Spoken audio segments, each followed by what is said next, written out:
Бал адамдын организмине өтө пайдалуу жана баалуу азык. Анын курамында 300гө жакын пайдалуу азыктар бар. Ошондой эле ал адамдын организмине өтө тез жана 100% сиңет. Байсалбеков Токобай мындан 70 жыл мурун бал аарычылык менен алектенип, Кыргызстан боюнча эң алгачкылардан болуп аарычылыкты өздөштүргөн. Учурда ата-бабанын жолун жолдоп, кыздар да балчылык менен ишкердик кылышат. Мынакей биз азыр бал челек турган жерге келдик. Бул жерде арлар дароо коргоно баштады. Анын үчүн мынакей мындай бууну атайын колдонот экенсиздер. Арын ачканда бизге нападение болот да. Түтүн, ар кандай жыттардан булар качат да. Жыртыкчалар кадимки эле балдын үйлөрү. Бул жерге балдарды арлар чогултат. Анан чогулуп бүткөндөн кийин мына мондай болуп ак каптап калат экен, бал толду деген сөз. Нектарды чогулткандан кийин бул нектар абдан суюк болот да, гүлдүн нектары. Аны деген түнү менен канаты менен кургатып чыгышат, испарение болот.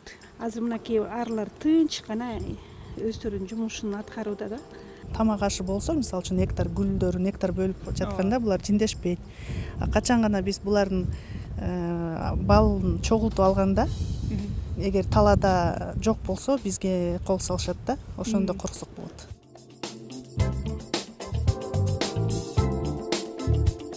Учурда ишкерлердин Токтогулда 200, ал эми Бишкекте 100 бал челеги бар.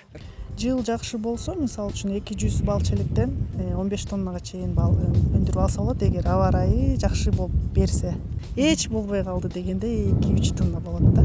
Кыргызстанда негизи таза органикалык бал өндүрүлөт. Андыктан көптөгөн чет өлкөлүктөр дал ушул сапаттуу балга кызыгып келишет. Японияга, Катарга, Дубайга, көп эле өлкөлөргө чыгып келет. Областтын, райондун бал арычылары биригип, чоң объемго чыга алабыз.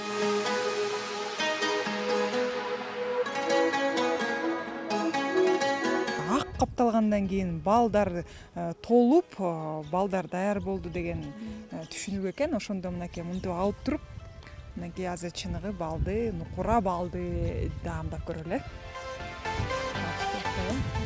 Могу актар менен жей берсе болот да. Жей берсе болот, бир аздан кийин. Осто калганын анан таштап коюш керек да, түкүрүп коюш керек. Сонун экен. Бал деген биринчи тартылганда суюк болот. 2 айдан кийин бал отуруш керек. Мисалы үчүн июнда тартылса, июль, августтарда, сентябрь, ушуларда мындай майда бүртүкчөлөр болуп пайда болот да. Адистердин маалыматына ылайык, Кыргызстандагы бал өндүрүү тармагы жакшы нукка салынып барат. Статистикага таянсак, 2011-жылы Кыргызстанда 1200 тонна гана бал өндүрүлсө, ал эми акыркы жылдары бул көрсөткүч 12 000 тоннага жеткен. Өкмөт тарабынан азыр жеңилдетилген акчалай кредиттер берилип өтөт. Себеби биз экспортко чыгарыш үчүн бал ары яшиктерин, уячаларын жаңылаш керек. Эни арысын Германиядан сатып келиш керек, заказ кылып. Жылына 15 тоннага чейин бал өндүрүшүп, чет мамлекетке биздин таза сапаттуу азыкты экспортташат. Азыр эми балчылар 15 тоннаны 30 тоннага чыгаралы деген аракетин көрүп жатышкан кез. Айсулуу Асанбекова, Данияр Амантуров, Улуттук биринчи канал, Замана студиясы.